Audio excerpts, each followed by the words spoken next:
अस्सलाम वालेकुम बच्चों। Next we are going to discuss about the chemical formula of compounds. It is also our long question number 2 and short question number 5. So molecular formula of a compound can be find out if we know its empirical formula. इससे पहले हमने empirical formula discuss किया था. अब empirical formula जो simple whole ratio होती है. molecular formula क्या होता है? To calculate the empirical formula of a compound you need to determine simple whole ratio number of atoms in a compound. ठीक है, सिंपल होल रेशो नंबर क्या होती है कि जैसे ये मेरे पास लिखा हुआ है 8 और ये लिखा हुआ है 4, तो इसकी सिंपल होल रेशो क्या होगी? 2 और 1. ठीक है, इसको हमने सिंपल कर लिया. ये 4 1 द 4 4 2 द 8. तो इसी तरह हमने नंबर ऑफ एटम्स भी जो है वो किसी भी कंपाउंड के अंदर क्या करने हैं? मालूम करने हैं. This can be done by using experimental data on the mass percent composition of the compound. अच्छा, ये हमें जो है वो एक्सपेरिमेंटल डाटा से मिलते हैं. ये एक प्रोसीजर होता है, उसके ज़रिए में पता चलता है कि इस कंपाउंड के अंदर जो है वो किसी भी एटम की जो है वो परसेंटेज क्या है. 2% है, 3% है, 4% है, कितने परसेंट है. तो molecular formula is equal to n multiply by empirical formula. n हमें कैसे मिलता है? Molar mass divided by empirical formula mass. ठीक है, for example the empirical formula of hydrogen peroxide is HO. Its molar mass is 34. Its molecular formula will be written as n is equal to 34 divided by 17. अब 34 तो उसका molar mass है, ये हमने experiment से determine किया. 17 कहाँ से आया? ये हाइड्रोजन का जो मास होता है वो 1 होता है और ऑक्सीजन का 16 होता है. ठीक है, तो 16 प्लस 1 17, ये कितना बन गया? 16 प्लस 1 17 बन गया. टोटल हमारे पास n जो है 2 आ गया. तो इस तरह मॉलिक्यूलर फार्मूला मालूम करने के लिए HO multiply by 2 is equal to H2O2. ठीक है, इस तरह जो है वो प्रोसीजर जो है वो हम परफॉर्म करते हैं. ओके, नेक्स्ट आपका शॉर्ट क्वेश्चन नंबर 6 है विच इज़ एवोगाड्रोस नंबर. ठीक है, एक साइंटिस्ट है, इटालियन केमिस्ट है, अमेडो एवोगाड्रो. उसके नाम पे ये नाम रखा गया. और लैब के अंदर हमारे पास जो कंपाउंड होता है उसमें कितने एटम और कितने मॉलिक्यूल होंगे तो ये हम डिटरमिन नहीं कर सकते. एटम जो बहुत छोटी चीज़ होती है उसको हम हाथ से ना देख सकते हैं ना छू सकते हैं.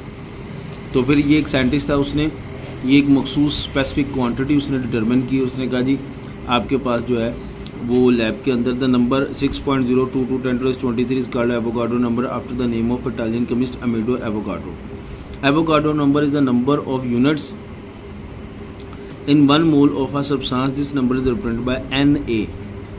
ठीक है, और ये है 1 मोल. ठीक है, तो ये नेक्स्ट डेफिनेशन हमारी ये होगी कि 1 मोल क्या होता है. मेरे पास एक मोल चीज़ है और उसमें जो नंबर ऑफ एटम्स या मॉलिक्यूल्स होंगे वो इतने होंगे. ठीक है, तो सबसे पहले हमने ये देखना है कि अब मोल क्या होते हैं. नेक्स्ट है शॉर्ट क्वेश्चन नंबर 7. ये मोल क्या चीज़ होती है इसको हमने समझना है. A mole of a substance means 6.022 10⁻23 particle which can be atom molecular और आयंस. ठीक है, तो मोल कोई ऐसी चीज़ होती है, सब्सटेंस होता है जिसमें आपके इतने एटम या आयंस या मॉलिक्यूल्स होते हैं. ठीक है, उसके बाद यहाँ पे एग्जांपल दे रहा है, यहाँ से शुरू mole of carbon atom contain 6.022 10⁻23 atoms and weighs 12 gram. ठीक है, एक उसने ये पॉइंट कहा हुआ है. फिर a mole of oxygen contain 6.022 10⁻23 molecule and weighs 32 gram. ठीक है, उसके बाद यहाँ पे आ जाए the mass of 1 mole of a substance is called molar mass. The molar mass of hydrogen atom refers to the mass of 1 mole of hydrogen and its value is 1.088 gram. Similarly, the molar mass of hydrogen molecule will be 2.016 gram. अब यहाँ पे एक चीज़ समझ ले कि ये आपके पास hydrogen है. ठीक है, और ये आपके पास ऑक्सीजन का एक एटम है. आप सबको पता है कि ये उसका एटॉमिक नंबर है और ये इसका मास नंबर है. ये ऑक्सीजन का एटॉमिक नंबर है, ये इसका मास नंबर है, इसको आप इसका मोलर मास भी कहते हैं।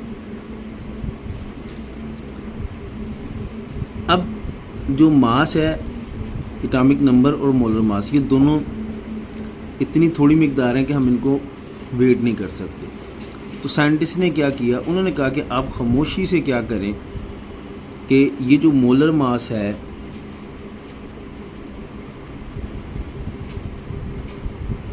इसको आप ग्राम के इक्वल लिख दें। यानी कि अगर मेरे पास ऑक्सीजन का मास आ रहा है 16 मोलर मास, तो लैब में इस्तेमाल करने के लिए मैं अगर ऑक्सीजन लूँगा तो मैं 16 ग्राम ऑक्सीजन लूँगा और वो इक्वल होगा 1 मोल के। यानी कि किसी भी चीज़ का जो मोलर मास है या जो उसका मास नंबर है उसको आप अगर ग्राम में लिखें तो वो 1 मोल बन जाता है, और उस 1 मोल के अंदर जो नंबर ऑफ एटम्स की वैल्यू होगी वो इतनी होगी। ठीक हो गया। तो किसी भी चीज़ का 1 मोल लेंगे आप, उसके अंदर जो मिकदार है वो उसके मास नंबर के बराबर होगी, और वो मास नंबर को हमने ग्राम्स के अंदर लिखना। ठीक है, ये शॉर्ट क्वेश्चन नंबर 7 है। यहाँ से लेके यहाँ तक, यहाँ से लेके यहाँ तक एग्जाम्पल, यहाँ से लेके यहाँ तक, और ये 2 पॉइंट आप उसके अंदर लिख सकते हैं। 1 mole is equal to molar mass.